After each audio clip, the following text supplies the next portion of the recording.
on pourrait faire du thé dans le gobelet. Il suffit de rajouter du thé. Maintenant on me dit celui-ci c'est le plus solide. Et on va essayer de faire du thé également sur celui-ci. Qu'est-ce qui va se passer? Celui-ci, quand on met de l'eau chaude dedans, si on essaye de boire du thé dans celui-ci. Ah, il n'est pas assez résistant aux chaleurs. C'est ça. Celui-ci qui est obtenu avec. Ah oui, parce que le maïs. Celui-ci que j'ai obtenu avec du maïs, vous voyez. Le maïs, il se désintègre complètement. Il n'est pas très solide. Alors que celui-ci. Oui, pour faire des blagues, c'est bien ça. Charles, c'est un chimiste qui fait des recherches pour trouver un plastique à base naturelle, biodégradable, qui se dégrade dans la nature et qui ne pollue pas, aussi résistant que du plastique qui pollue et qui n'est pas biodégradable à la chaleur et à l'eau bouillante. Charles nous a appris que on pouvait faire du plastique à base de produits naturels comme du maïs ou des plantes, et c'est assez étonnant parce que le maïs, comment il fait pour devenir transparent juste comme ça? Et sinon aussi, il y en a fait à base de pétrole, assez normal. Donc on a fait une expérience, on a mis un verre fait à base de maïs et un verre fait à base de pétrole dans de l'eau bouillante, et le verre avec l'air le plus résistant, c'est-à-dire celui à base de maïs, il a fondu, alors que l'autre il est resté intact, comme ça. Ceux que tu vois, c'est les adultes en fait, parce qu'ils sont assez gros pour que tu puisses les voir à l'œil nu. Et quand on regardera dans le microscope, tu verras qu'il y en a d'autres tout autour, qui sont tout petits. Et ceux-là, c'est les voilà. Daimona étudie au Clinical Science Center. Elle étudie la maladie de l'Alzheimer sur des petits vers car il se reproduit très vite. Cette maladie est grave parce que ça attaque les neurones du cerveau des humains et on peut même oublier le nom de sa fille. Donc Daimona, elle essaye de comprendre pourquoi les neurones ils se détruisent, et c'est plus facile de faire des tests sur des vers que des humains. Et l'idée, c'est que cet ADN, d'une personne à l'autre, il est formé presque des mêmes molécules, mais pas exactement les mêmes molécules. Donc on leur donne des lettres, ces molécules. Il y en a 4 différentes. On les appelle A, T, G et C. Delphine travaille à l'Imperial College. Elle travaille sur le diabète et elle nous a expliqué que tous les êtres vivants ont des cellules et ces cellules ont un ADN. Le diabète est une maladie où le sucre fait n'importe quoi. Elle nous a aussi expliqué que l'ADN, c'est la machine qui s'occupe de l'évolution de notre corps. Donc l'ADN, elle peut être cassée par plein de rayons X. Et elle travaille sur essayer de trouver des médicaments pour aider les autres gens, pour essayer de réparer leur ADN. On utilise les lettres A, C, G et T pour nommer les parties de l'ADN. Pas tout seul. Mais dès qu'ils sont en haut, ce mécanisme est suffisant pour les maintenir à l'air. Dans les gros avions, ça n'arrive pas parce que c'est des avions très lourds. Ils ont besoin que les moteurs, ils leur mettent la vitesse pour aller devant et qu'ils créent cette différence de pression suffisante pour que l'avion vole. Alors, Carla travaille à l'Imperial College et elle fait des recherches sur les matériaux pour faire construire les avions et les fusées, en particulier le fibre de carbone. Et Hugo va vous expliquer comment ils construisent ça. Alors, le fibre de carbone, en fait, qu'est-ce qu'on fait? C'est on coud ensemble pour faire un tapis. Et on fait plusieurs tapis pour faire une plaque. Et puis on les colle ensemble, on les laisse sécher. Et puis on utilise ça pour le coller aux avions.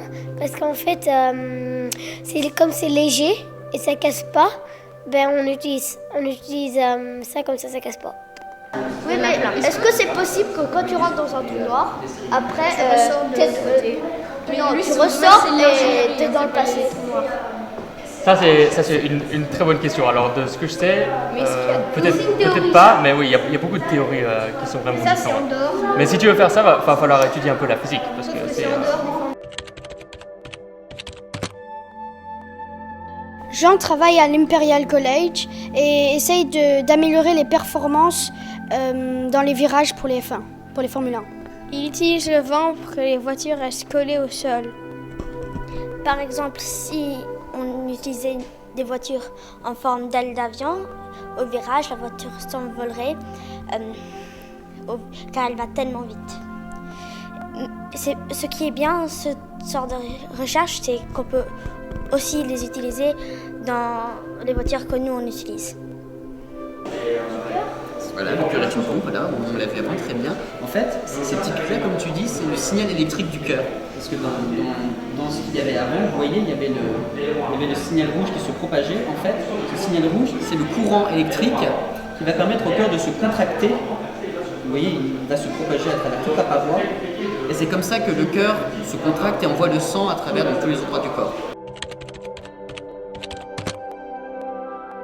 Samuel étudie le cœur et travaille à King's College Hospital et j'ai appris que le cœur a 2 pompes, une qui envoie du sang et l'autre envoie du sang aux poumons qui rejettent du dioxyde de carbone. Et Samuel étudie les signaux du cœur. Comme ça, il peut aider aux médecins de guérir les problèmes du cœur. Et le cœur, c'est un des organes les plus importants du corps. Mais alors, ça et ça, c'est la même chose, à part que ça, c'est beaucoup moins concentré. Non, c'est exactement la même chose, mais là, on amène de la colle pour que ça tienne tout dessus. Alors, ce qu'on fait, c'est on prend ça, on les met tous ensemble, et après, on met une couche sur l'autre, jusqu'à qu'on ait une épaisseur comme ça. Après, on met de la colle partout, on laisse ça sécher, et c'est super dur. Alors, ça, c'est fait de ça et de la super glue, quoi. Mais c'est pas cette couleur, en fait. Et de savoir ce qu'on fait et essayer d'analyser. Je sais même pas si ça va exploser en fait. Ça explose pas toujours, en fait, ça explose pas souvent. En fait. C'est quand même, quand on mélange des choses, on sait ce qu'on mélange et on évite que ça explose. On veut pas que ça explose. On peut faire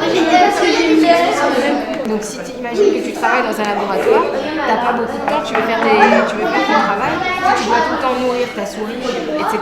Bah, ça prend du temps. Donc les verres, pour nous, ils sont pratiques. On a des bactéries. Est-ce que vous voyez les gouttes sur la plaque? Les gouttes, c'est des bactéries et c'est leur nourriture. Donc après, on met quelques verres comme ça dans la nourriture et ils sont tout contents. Ils mangent, ils pondent des œufs, ils se reproduisent et au bout de quelques jours, il y en a des centaines. Et après, vous pouvez garder toutes les plaques comme ça empilées dans un frigo et c'est très facile de s'en occuper. Ça ne prend pas beaucoup de temps. Une autre raison, c'est qu'il faut qu'il y ait des points communs avec les humains. Sinon, ça sert à rien de les utiliser pour une maladie. Et par exemple, les vers, malgré le fait qu'ils soient tout petits, ils ont des neurones. Est-ce que vous savez ce que c'est ? Les neurones, c'est les cellules qui sont dans le cerveau. C'est les cellules qui font les pensées, qui transmettent l'information. Si vous voulez bouger votre doigt, vous utilisez vos neurones. Quoi que ce soit que vous fassiez, vous utilisez vos neurones. Donc c'est à l'intérieur de vos cellules. Et à quoi ça sert dans la cellule? Ça a des gènes. C'est beaucoup de ça et ça. C'est beaucoup de choses comme ça, entassées. Le blanc, en fait, il vient d'où? Le blanc, c'est du fil pour les tenir à ça veut dire que ma mère, elle peut faire ça facilement.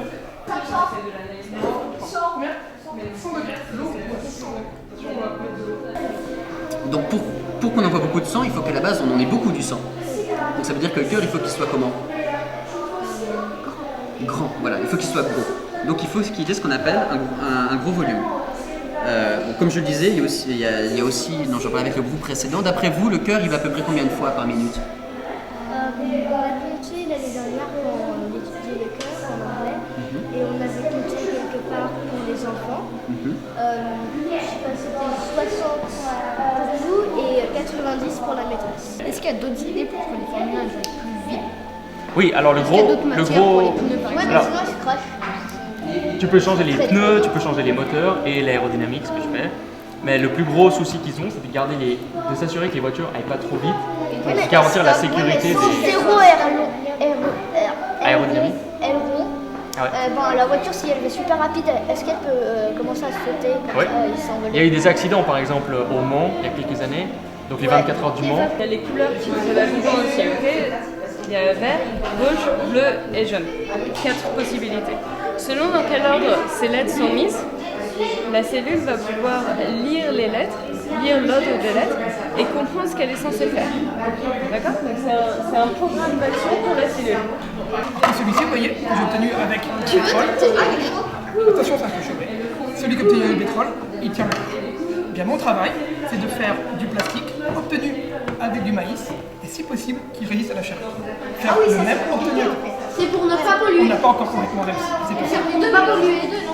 On utilise le maïs pour faire le même plastique comme ça, obtenu avec moins de pétrole, on mélange un peu de pétrole et de maïs pour faire un plastique et le but c'est qu'il tienne à la chaleur. On boit un goûter au café. Ah, mais ça c'est la chimie, on mélange un petit peu tout, vous savez. En fait, il faut mélanger le maïs et le pétrole. Ah bah non. Là, ça fait comme du pétrole.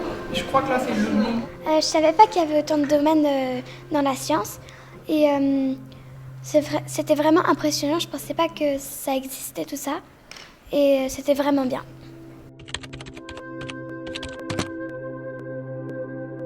Oui, j'aimerais bien devenir scientifique. J'ai toujours voulu devenir médecin, depuis que j'étais toute petite, mais là, ça m'a vraiment donné 2 fois plus envie de le faire. Et ils m'ont aussi appris que dans un sujet, il y a beaucoup plus dedans, comme dans l'astronomie, il y a toutes les différentes planètes, les étoiles. Oui, je voudrais bien devenir scientifique. Et cette matinée avec des vrais scientifiques m'a beaucoup plu, parce qu'ils m'ont appris plein de choses que je ne savais pas. Donc, en fait, ouais, je voudrais bien devenir scientifique. Moi, j'aimerais bien être ingénieur dans la mécanique des Formule 1 parce que, faudrait savoir que le vent, c'est un atout pour les Formule 1. C'est en même temps l'ennemi des Formule 1. Donc, j'aimerais bien savoir comment l'utiliser. Moi, j'aimerais bien faire des sciences, mais pas professionnellement. J'aimerais bien faire j'aimerais bien étudier comment on pourrait vivre comme on vit maintenant, en utilisant des énergies qui ne vont pas polluer la planète. Moi, j'ai pas envie de devenir scientiste, mais je me suis intéressée beaucoup plus par la science. Je ne savais pas qu'il y avait tellement de choses à savoir dans la science. Moi, j'aimerais bien devenir scientifique policier, car ils recherchent les enquêtes, les lieux de crime, les choses comme ça.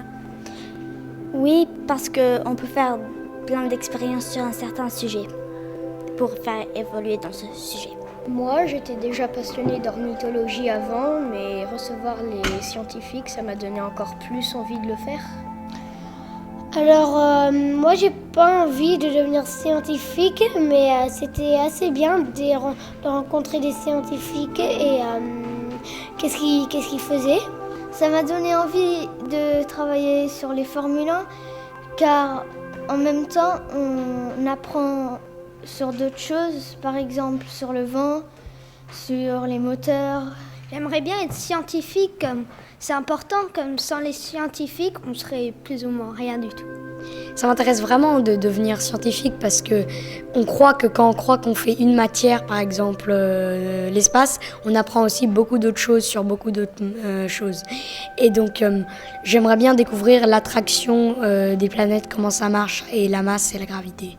Moi, ça m'a donné envie d'être scientifique pour aider les personnes qui ont des maladies en faisant des expériences avec des animaux biologistes en fait. Moi j'ai trouvé que c'était très important parce qu'on pourra s'en servir. Moi si j'étais scientifique, j'étudierais les êtres vivants et je serais biologiste.